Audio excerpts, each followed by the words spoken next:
The Little Witness: How Avery Could Bring Down Ava Jerome in General Hospital's Most Shocking Twist. Port Charles is about to explode with one of the most devastating revelations in General Hospital history, and it might come from the most innocent source of all. While viewers witnessed Christina's horror at seeing Ava Jerome attack Rick Lansing with a paperweight in recent episodes, there's a shocking possibility that another witness was present during that fatal confrontation, one whose testimony could change everything. 10-year-old Avery Corinthos, played by twins Ava and Grace Scarola, may have seen her mother commit murder, and her innocent revelation to father Sonny Corinthos could trigger a chain of events that will shake Port Charles to its core. The unseen observer. Picture this horrifying scenario. While everyone assumed only Christina witnessed Ava's violent attack on Rick, little Avery might have been quietly playing in another room, perhaps having snuck downstairs for a glass of water or drawn by the sound of raised voices. Children have a way of appearing when adults least expect them, and Avery's presence during that crucial moment would add layers of complexity to an already explosive situation. The 10-year-old, portrayed by the talented Scarola twins who have been with the show since 2014, has always been caught between her parents' tumultuous relationship. Now, she could become the key witness in a murder case that nobody saw coming, not even the Port Charles Police Department, which has struggled with unsolved murders in recent history. A child's innocent truth. When Avery returns to her father's penthouse, she might casually mention what she saw to Sonny, not understanding the gravity of her words.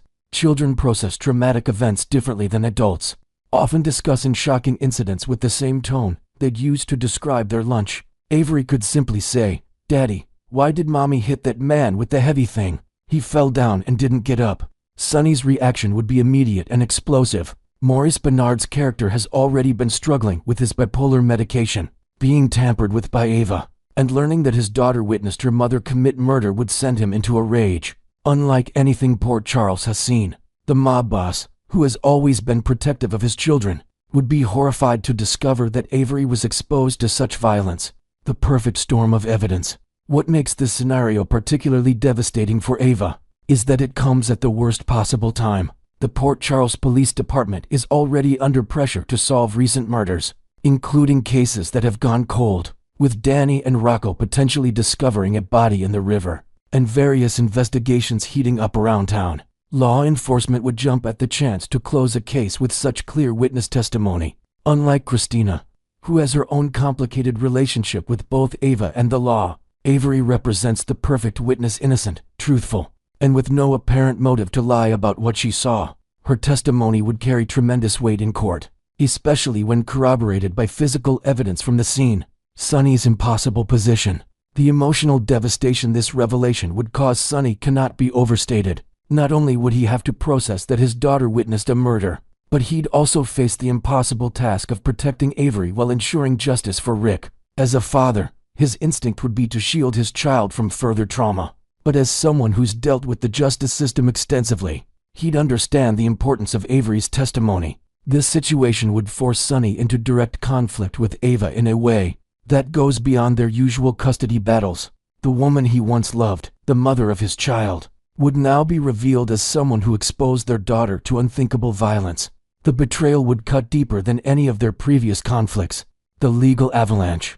Once Avery's testimony becomes known, the legal implications would be swift and severe. Ava's carefully constructed defenses would crumble in the face of an eyewitness account from her own daughter. District attorneys love cases with child witnesses who have no reason to fabricate their stories, and Ava's history of manipulation and criminal activity would make her an easy target for prosecution. The case would likely move quickly through the system. Unlike the unsolved murders that have plagued Port Charles recently, this would be a straightforward case with clear evidence and reliable testimony. Ava's legal team would have few options for defense, especially if physical evidence from the scene corroborates Avery's account. Christina's dilemma intensifies. This development would put Christina in an even more precarious position. Knowing that Avery also witnessed the murder would create additional pressure on her to come forward with her own testimony. The knowledge that a child was present during the attack would weigh heavily on Christina's conscience, potentially pushing her to break her silence regardless of Ava's threats. The dynamic between the two witnesses would create compelling drama. While Christina understands the full implications of what she saw, Avery's innocent perspective would provide a stark contrast that highlights the true horror of Ava's actions. Port Charles reacts.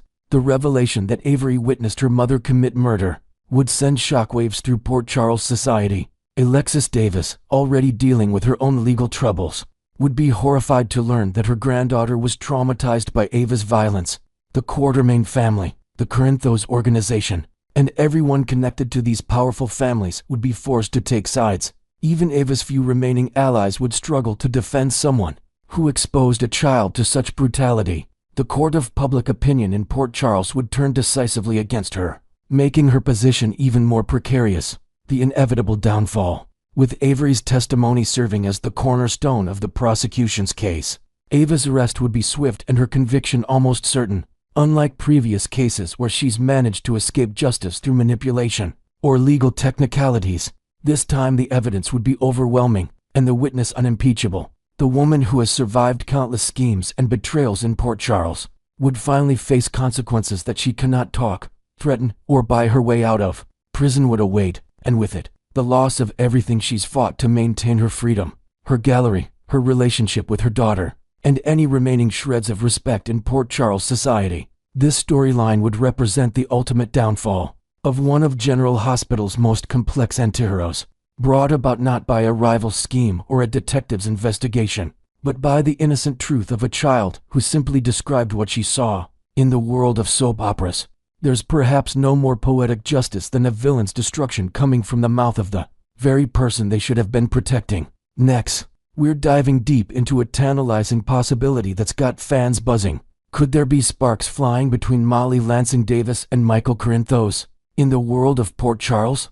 Let's kick things off by revisiting the dramatic moment that set this speculation in motion. Picture this: Molly, our sharp-witted attorney with a heart full of unexpected emotions, experiences a lightning-bolt realization about her growing affection for the rugged stable hand, Cody Bell. In a rush of excitement, she dashes out of Bobby's diner, her mind racing with thoughts of confessing everything to him. But fate, as it often does in soap operas, throws a curveball. She literally collides with Michael Corinthos, her sister's brother, and one of Port Charles' most steadfast figures. Instead of brushing it off, Molly pours out her soul, sharing her newfound crush on Cody with Michael. He's the picture of empathy, offering a listening ear, a dash of humor at the situation's absurdity, and some genuinely solid guidance that only someone who's navigated their own romantic upheavals could provide. It's a sweet, supportive exchange that highlights Michael's compassionate side, the one we've seen shine through in his business dealings and family crises alike. Yet, as Molly gathers her courage and heads off to declare her feelings to Cody, she's met with a heartbreaking sight: him in a passionate, shirtless embrace with the enigmatic art gallery owner, Ava Jerome. Ouch, talk about a plot twist that shatters dreams. This rejection doesn't just sting, it could ripple into Molly's personal projects, perhaps even inspiring a darker turn in the novel she's been passionately writing, drawing from her own emotional turmoil to fuel her creativity. Now, with Molly nursing a wounded heart from Cody's unwitting betrayal, who better to turn to than the very person who just lent her that comforting shoulder? Enter Michael, fresh off his own relational roller coaster with Willow Tate, whose secrets and lies have left him reeling and questioning everything about trust and loyalty. Imagine the two of them bonding over shared heartaches. Molly venting about Cody's flirtations with Ava, and Michael opening up about the cracks in his marriage that seemed to widen with every episode. These conversations could evolve from casual chats at the diner into late-night confidences at the Quartermain mansion, where Michael's business acumen and Molly's legal expertise might even intersect on some family matter, like sorting through the latest Corinthos family drama. Before long, this mutual support system could blossom into something more profound, a romantic connection that catches everyone off guard. Think about it, both are incredibly smart, with Molly's quick intellect matching Michael's strategic mind, and their kindness shines through in how they handle crises, from Molly's advocacy for the underdog in court to Michael's quiet philanthropy in Port Charles. They each crave a partner who's reliable, someone who won't bolt at the first sign of trouble. And in a town where alliances shift like the tides, that stability could be the foundation of a powerhouse couple. Inventing a fresh angle here, perhaps their budding romance could even lead to collaborative ventures, like teaming up to expose a hidden scandal involving Ava's gallery dealings, turning their personal chemistry into a dynamic duo that captivates viewers. It might just be the unexpected pairing that revitalizes the show's romantic landscape, proving that sometimes the best matches come from the ashes of failed crushes. On the flip side, let's pump the brakes and consider why a Molly-Michael romance might be a step too far, even for the incestuous web of relationships in Port Charles. Sure, these two are individually fantastic, Molly with her fierce determination and moral compass, Michael with his unwavering loyalty and quiet strength, but pairing them up, it feels uncomfortably close to home. Almost like crossing an invisible family line. The connections run deep. They both orbit round Christina Corinthos Davis as a sister figure. Alexis Davis is Molly's devoted mother and also Christina's, while Sonny Corinthos, the brooding mob boss, is father to both Michael and Christina, forging ties that feel unbreakable. Adding another layer, Rick Lansing, Molly's biological dad and a lawyer with his own shady history, happens to be Michael's uncle through the Corinthos family tree. Of course, there's a technicality that muddies the waters. Michael was adopted into the Corinthos clan, meaning there's no actual blood relation tying him directly to Christina or, by extension, to Molly. This detail might ease the Ike factor for some fans, suggesting it's not quite as taboo as it seems on the surface.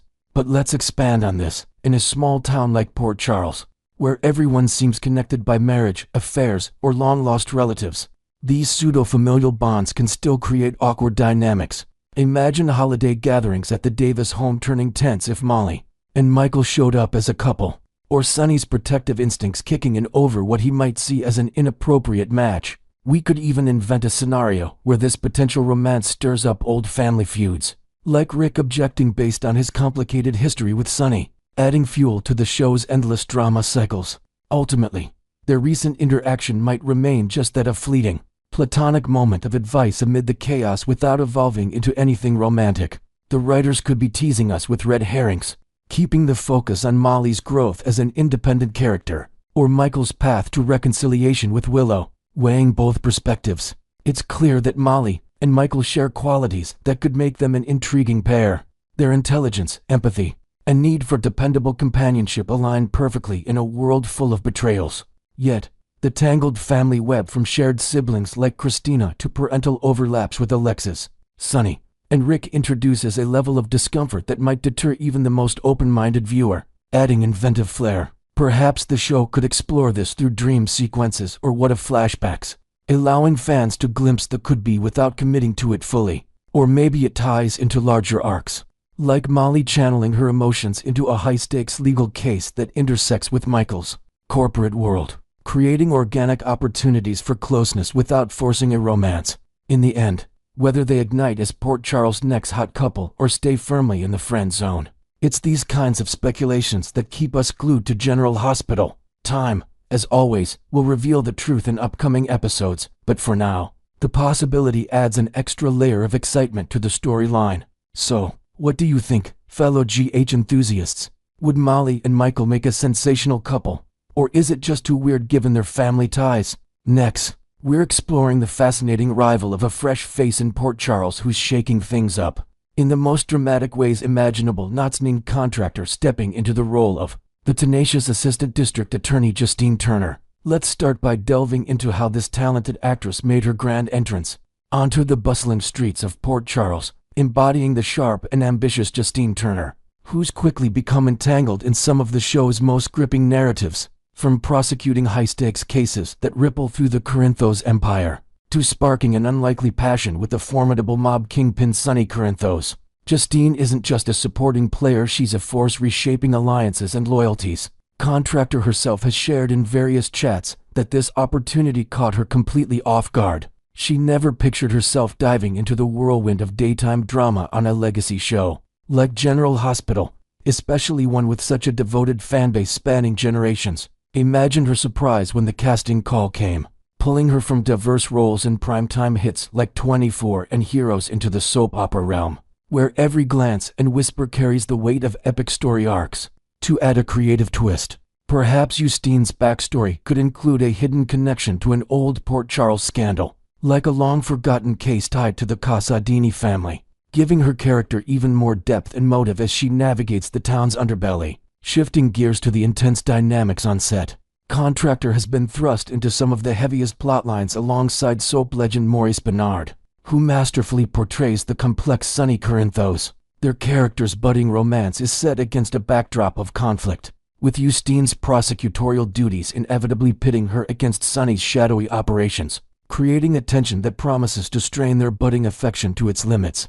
In a candid sit-down with Twinsider, Contractor opened up about the thrill of sharing scenes with Bernard, describing it as an electrifying experience that keeps her fully immersed. Collaborating with Maurice is absolutely fantastic, she enthused, noting how his unpredictable energy means she never quite anticipates his next move, compelling her to stay razor-sharp and responsive in every take. This unpredictability mirrors the on-screen chaos, where their intertwined fates suggest a roller coaster ahead. Think clandestine meetings in dimly lit warehouses or heated courtroom confrontations that blur the lines between duty and desire, inventing a new layer here. Maybe their storyline incorporates flashbacks to Sonny's past vulnerabilities, allowing Justine to uncover tender moments from his history with Carly or Nina, which softens her resolve and adds emotional complexity to their cat-and-mouse game. Speaking of that thrilling pursuit, General Hospital enthusiasts are in for a treat with the cat-and-mouse element brewing between Justine and Sonny,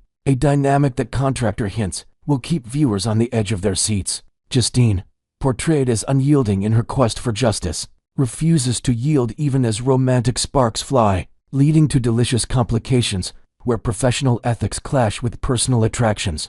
Contractor elaborated on this in her interview, expressing excitement over Justine's internal struggle. She's hellbent on dismantling Sonny's empire, yet the process reveals facets of his personality, perhaps his protective fatherly side, or his rare moments of genuine remorse that challenge her black-and-white worldview. Navigating this minefield means Justine must balance her badge's responsibilities with the heart's whispers, a theme that could evolve into subplots involving moral dilemmas, like choosing between indicting Sonny or protecting a mutual ally in peril. To expand creatively, envision a scenario where Justine stumbles upon evidence of Sonny's involvement in a charitable endeavor, say funding a secret clinic for Port Charles' underserved, forcing her to question if he's truly the villain she's painted him to be, all while their chemistry simmers in stolen glances during interrogations. On a more personal note, one of the most charming aspects of Contractor's time on General Hospital is the chance to perform alongside her real-life husband, Carlo Rota,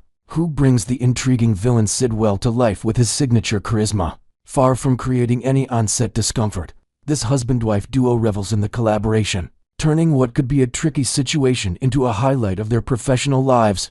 Their history dates back to 2001, when they first crossed paths on the adventure series Relic Hunter, sparking a romance that's endured through Hollywood's ups and downs. Contractor gushed about how special this gig feels, especially since it's filmed locally in Los Angeles, allowing them to commute together, brainstorm lines over breakfast, and return each evening to their cozy home life with their children and extended family, adding an inventive element. Perhaps their characters' paths cross in a high-tension storyline where Sidwell's criminal dealings inadvertently aid Justine's investigations, creating ironic parallels to their off-screen bliss and injecting humor into the show's darker tones. What truly sets this couple apart is their seamless ability to blend work and home. Without the friction that plagues many married pairs in the industry, they embrace it fully, cherishing the moments where they can simply exist as partners amid the scripted drama. Contractor points out that while most spouses might avoid the constant togetherness of co-starring and cohabitating, she and Rhoda thrive on it, using their shared scenes to deepen their real bond through playful improvisations and mutual support.